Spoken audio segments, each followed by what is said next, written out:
जैसे मैं खड़ा हूँ, आप बैठे हैं, तो मेरा जो हार्ट है वो ग्राउंड से डिस्टेंस पे है ना। लेकिन अब अगर मैं बैठ जाऊं तो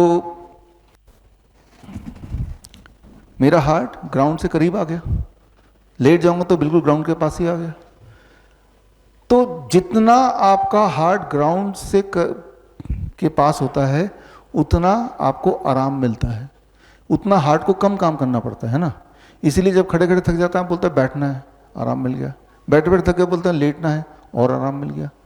क्यों? आप कर क्या रहे हैं? आप हार्ट को ग्राउंड के साथ करीब लाने की कोशिश कर रहे हैं। क्योंकि जब मैं खड़ा हूं तो हार्ट को, ब्लड को यहां पंप करने के लिए धक्का ऊपर लगाना पड़ रहा है, जबकि ग्रेविटी क्या कर रही है? नीचे खींच रही है। हार्ट ऊपर भेज रहा है, ग्रेविटी नीचे खींच रही है, दोनों के बीच में बैलेंस है, तो मैं खड़ा हूं। लेकिन अगर मैं ऐसे ही खड़ा रहूं 20 मिनट तक बिना हिले डुले तो धीरे धीरे ग्रेविटी जीतने लगेगी और हार्ट हारने लगेगा। तो धीरे धीरे ये जो ब्लड यहाँ पे ये नीचे कम होता जाएगा। जब ब्लड का सप्लाई यहाँ कम होगा तो क्या होगा? चक्कर आएंगे, धड़ाम से इंसान गिर जाता है।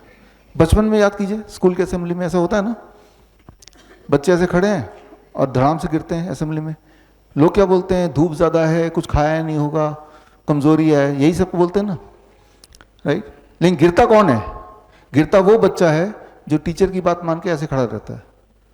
जो थोड़े नटखट बच्चे होते हैं, हिलते डुलते रहते हैं, वो नहीं गिरते कभी।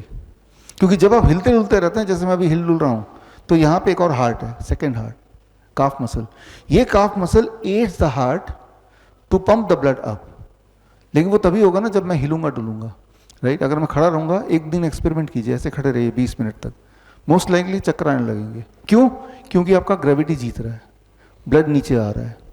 तो मैं इस उदाहरण से ये समझाना चाह रहा हूं कि आपका ग्रेविटी पर, आपके बॉडी पर ग्रेविटी का इन्फ्लुएंस हर पल है। इस इन्फ्लुएंस को मैनिपुलेट करके हम कई सारी इमरजेंसी सिचुएशन को ठीक कर सकते हैं। कैसे? इसको समझिए कि जैसे ही बेहोश हुआ वो तो गिर गया ना, लेट गया।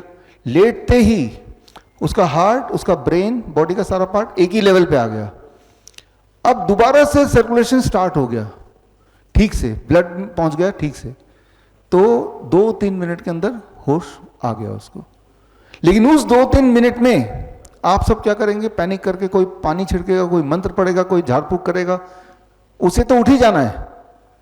लेकिन जो भी आप एक्टिविटी करेंगे उस 2-3 मिनट में आप सोचेंगे कि इसकी वजह से वो ठीक हो गया, है ना। तो ये ग्रेविटी एज मेडिसिन है। आपने पोस्चर चेंज कर दिया, लिटा दिया, तो ठीक हो गया वो।